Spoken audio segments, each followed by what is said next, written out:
He had it all: power, money, fame. But Wesley Pierce never forgot her.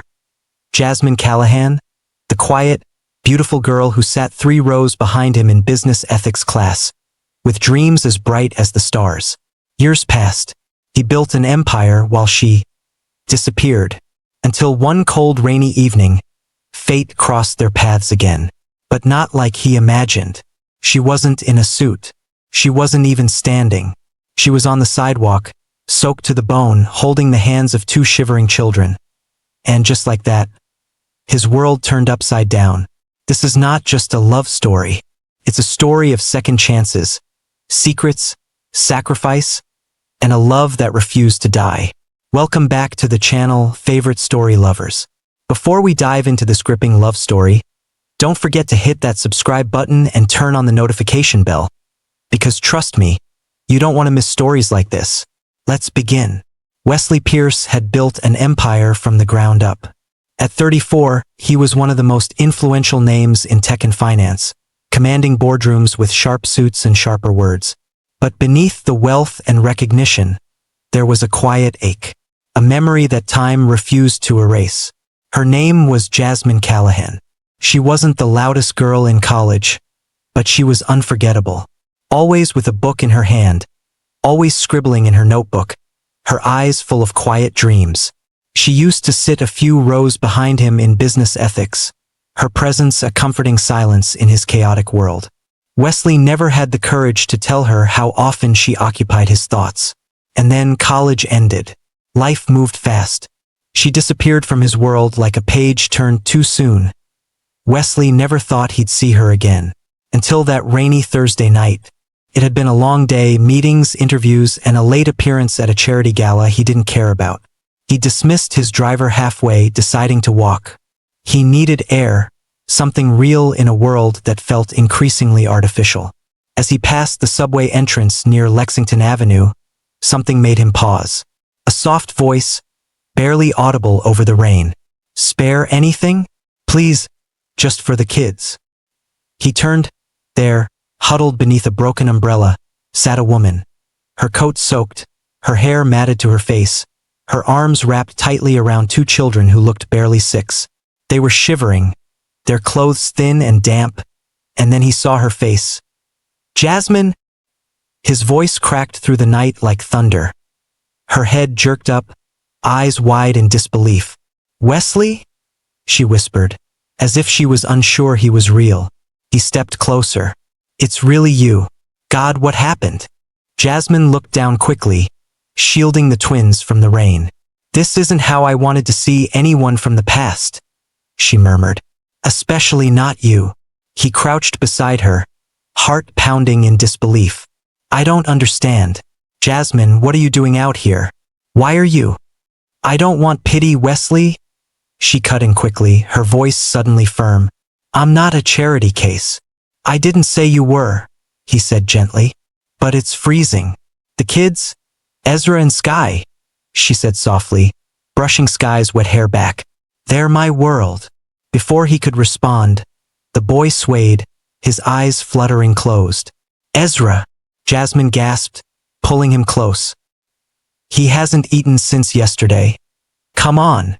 Wesley didn't wait. He scooped the boy into his arms and reached for her hand. "You're coming with me. Now." She hesitated.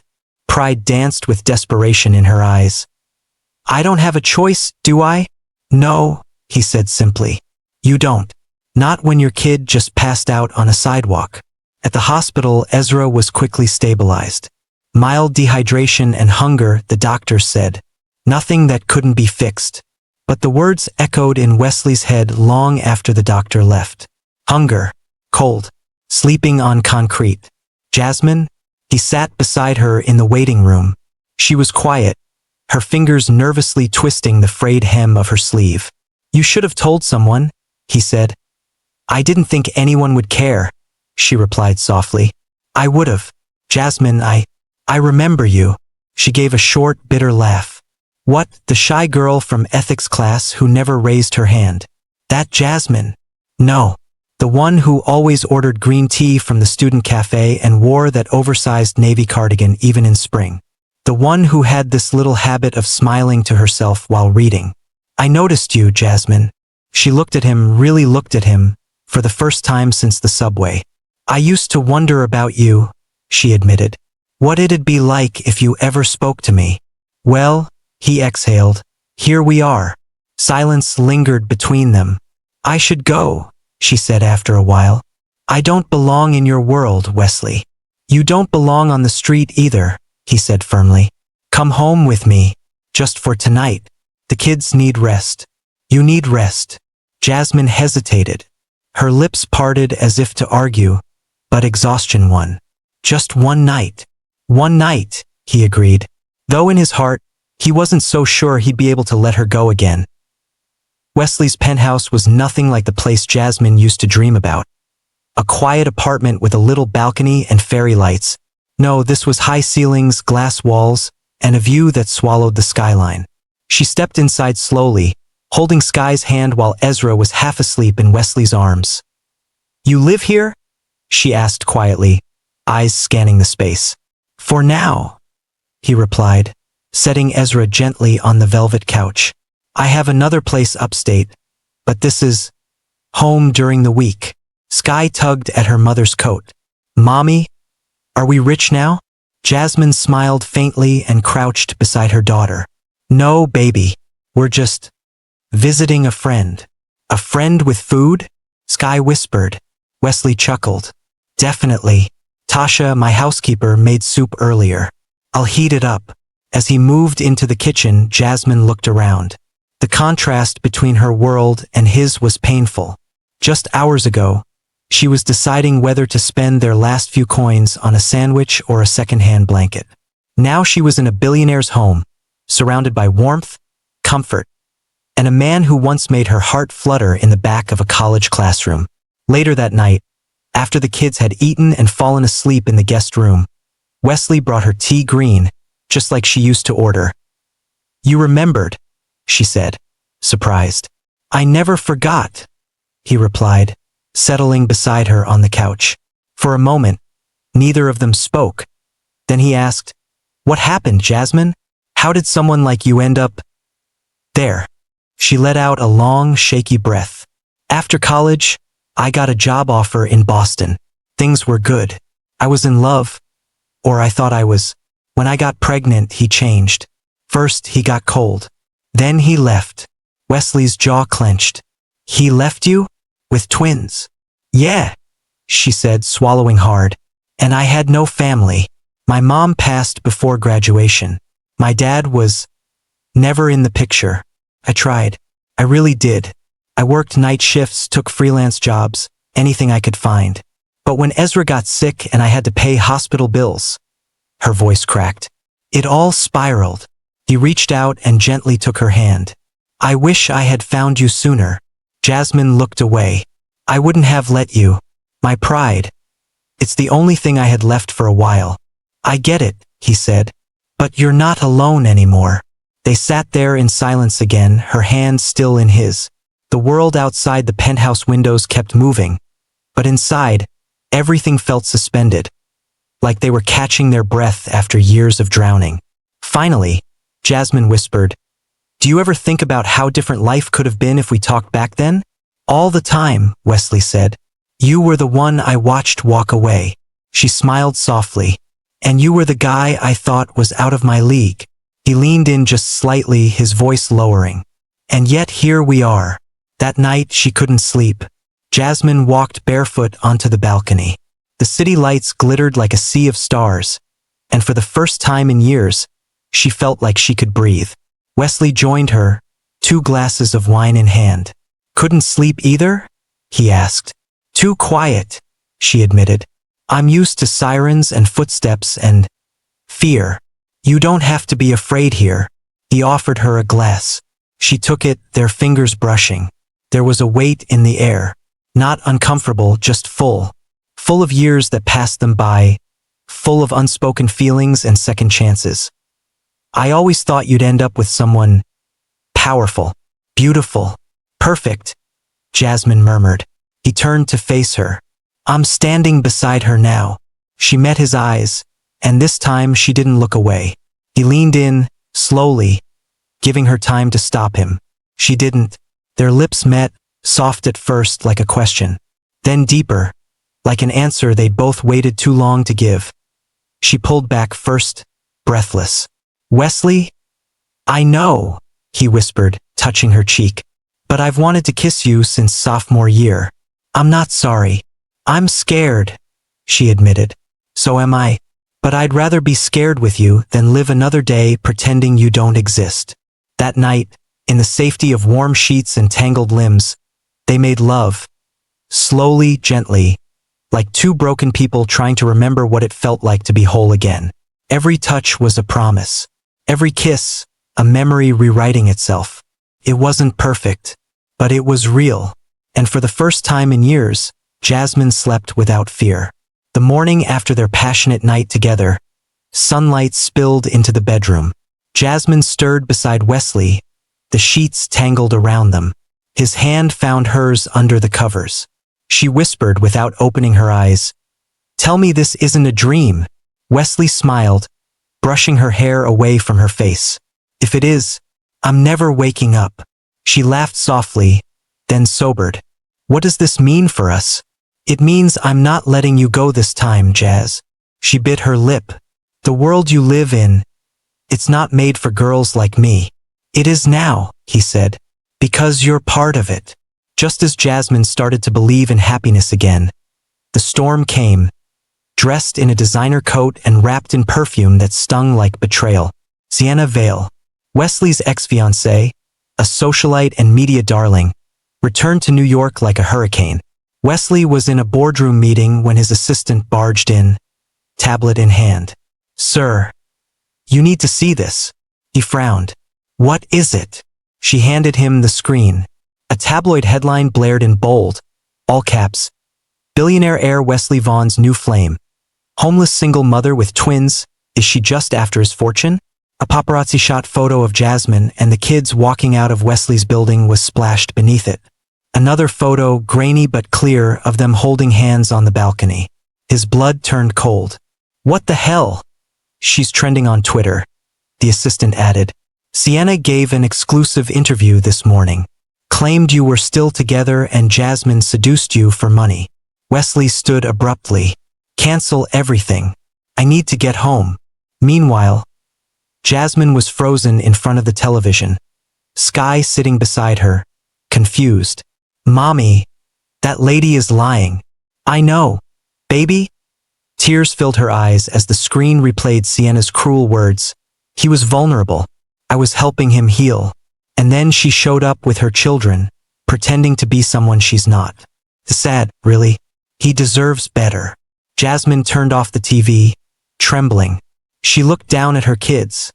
Ezra was coloring quietly, unaware of the storm brewing. "I won't let them humiliate us," she muttered to herself. She packed quickly, leaving no trace, no note, just silence. Wesley arrived home minutes later. "Jasmine?" he called. "Sky? Ezra?" Nothing. He searched every room. Gone. On the kitchen counter he found a sketchbook, the one Sky had been using since she arrived. A single page was open. It was a drawing. Stick figures, but unmistakable. 3 small ones with curly hair and grinning faces, and a taller figure with brown hair and a blue suit. Above their heads, Sky had written in crayon, "Me, Ezra, Mommy, and Daddy Wesley."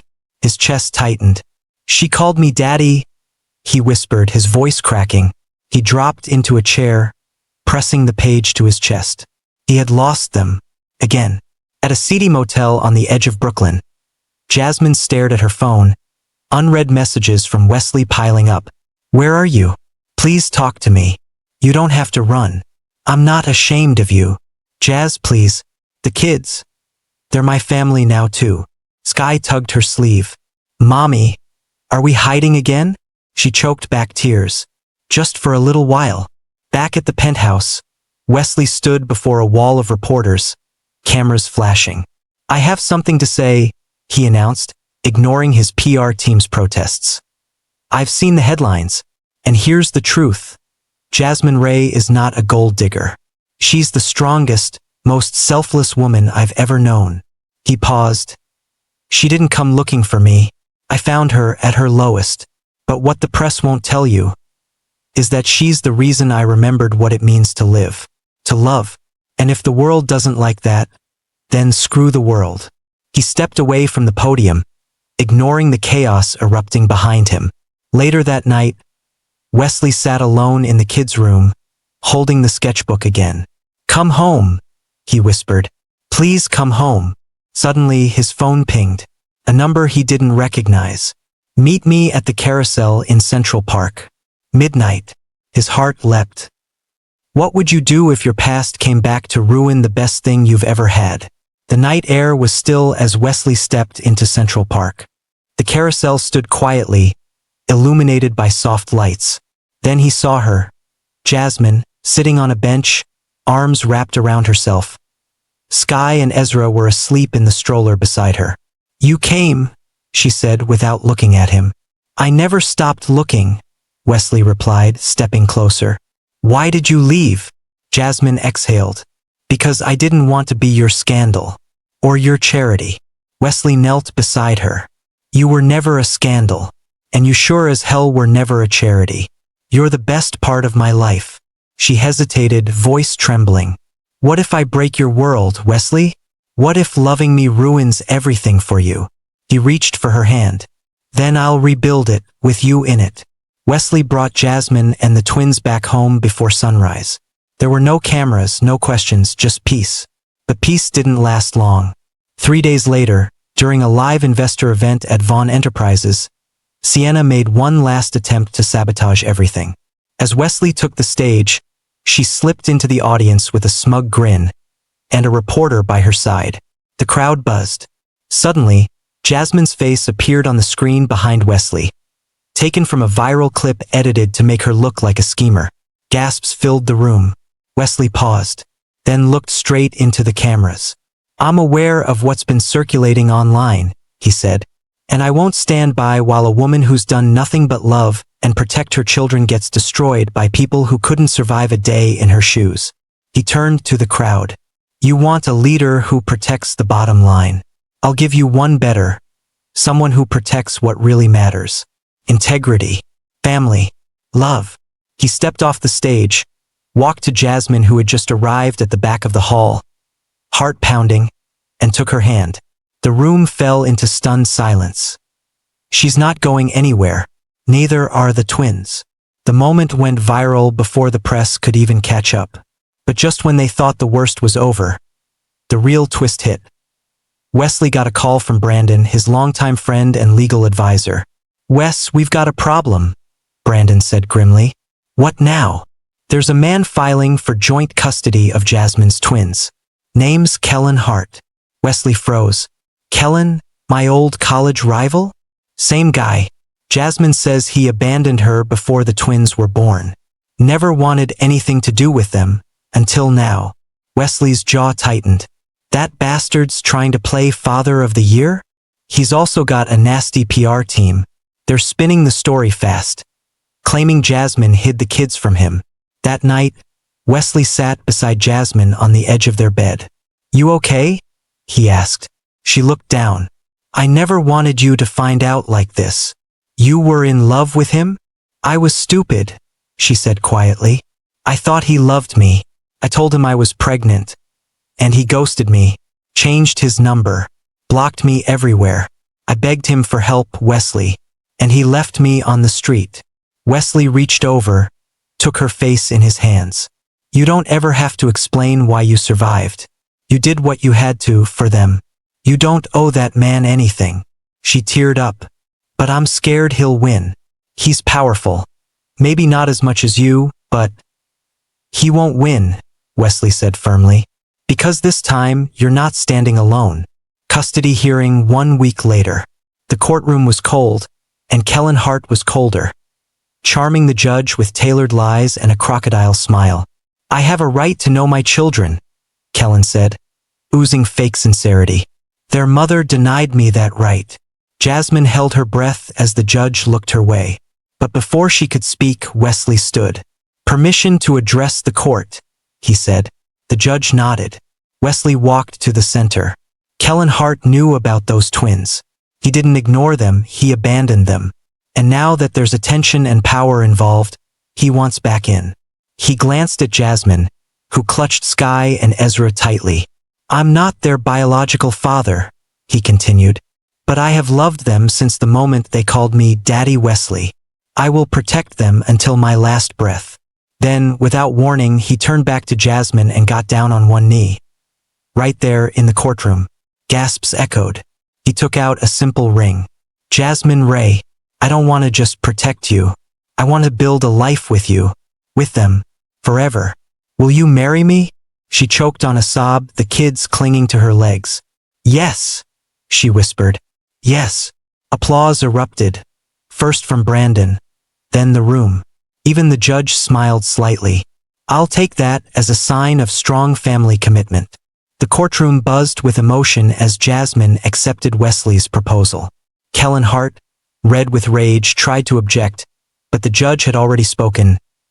Mr. Hart, if you cared about those children, you would have shown up years ago. Not after someone else stepped up. The gavel hit the bench. Custody request denied. Wesley wrapped his arms around Jasmine as the twins ran up to hug them. Sky whispered, "Does this mean we get to stay forever, Daddy Wesley?" Wesley knelt down, his eyes glistening. "No, baby girl. It means we belong forever." 6 months later, private estate in upstate New York. The garden shimmered with white roses, fairy lights hanging from the willow trees, and soft music playing in the background. A small, intimate crowd filled the seats. All eyes turned toward the garden path. Ezra walked down proudly in a little tux, holding a sign that read, "Here comes Mommy." Sky followed in a puffy lavender dress, tossing petals with both hands and grinning wide. Then Jasmine appeared. She wore a simple ivory gown, glowing in the sunlight. Her eyes locked with Wesley's, who stood at the altar, heart pounding in his chest. Brandon whispered to Wesley, "You're done for, man." "I've never been happier to surrender," Wesley replied with a smile. As Jasmine reached the altar, the twins each held one of her hands, guiding her forward. "Who gives this woman away?" the officiant asked. Ezra puffed out his chest. "We do." Everyone laughed through tears. Wesley looked at Jasmine. "You're even more beautiful than the first time I saw you on that bench. And you're even more stubborn," Jasmine smiled. "But I love that about you. I vow to never stop choosing you," he whispered. "Even when life gets messy, and the world tries to pull us apart." Jasmine nodded, tears welling in her eyes. "I vow to never run again, to build a home filled with love, laughter, and a whole lot of mac and cheese." The crowd chuckled. The officiant beamed. "By the power vested in me, I now pronounce you husband and wife. Wesley, you may kiss your bride." He pulled her close and kissed her deeply. Cheers erupting around them as Sky clapped and Ezra made a face. Later that evening, at their new home, the fire crackled as Wesley tucked the twins into their new room. Walls painted with constellations, a galaxy night light spinning slowly above their beds. "Daddy Wesley," Sky whispered. "Are you our real daddy now?" Wesley sat between the beds and nodded. "Tomorrow morning, I'm signing your adoption papers. And from then on, I'll always be your dad, in every way that matters." Ezra yawned. "Do we have to call you Mr. Vaughn now?" Wesley chuckled. "Only when you're mad at me." 2 months later at the Foundation lunch event. At a sunny rooftop space in the heart of the city, banners read, "The Ray Foundation. For every mother who never gave up." Jasmine stood at the podium, the city skyline behind her, holding back tears. "I once sat on a street corner with my kids, wondering if I mattered. I know there are women out there right now doing the same. This foundation is for them, for every mother who fought in silence." Wesley stood proudly behind her, one arm around Sky, the other around Ezra. Brandon whispered to him, "You're a changed man." Wesley smiled. "No, I'm finally myself." Later that night, they returned home. After the twins went to bed, Jasmine stepped out onto the balcony in her silk robe, the city lights glowing beyond. Wesley joined her, wrapping his arms around her waist from behind. "Can I tell you a secret?" he murmured against her ear. She leaned back into him. "Always. I used to think being a billionaire was the biggest blessing. But it wasn't. You were." She turned to face him. "Even after all the chaos?" He kissed her neck. "Especially after all the chaos. You gave my money purpose. You gave my life meaning." She cupped his face. "Then take me to bed, Mr. Vaughn." He smiled. "Yes, Mrs. Vaughn." 1 year later, the sound of tiny feet echoed through the mansion. Sky ran down the hall holding a paper. A drawing of a family. Mom, Dad, and 2 kids under a rainbow. Ezra shouted, "Mommy! Daddy!" Guess what? Jasmine entered from the kitchen with a bump under her dress. Wesley followed, holding her hand. "What's the excitement?" Sky held up the drawing. "Our teacher says families come in all shapes, but I think ours is the best one." Wesley kissed Jasmine's forehead. "I couldn't agree more." Did the story move you to tears or warm your heart? Drop a comment with your favorite moment. Was it the courtroom proposal, the twins' adoption, or Jasmine's walk down the aisle? Don't forget to like, subscribe, and turn on notifications for more emotional, real-life inspired love stories. Because sometimes, second chances are just the beginning. Thank you for watching.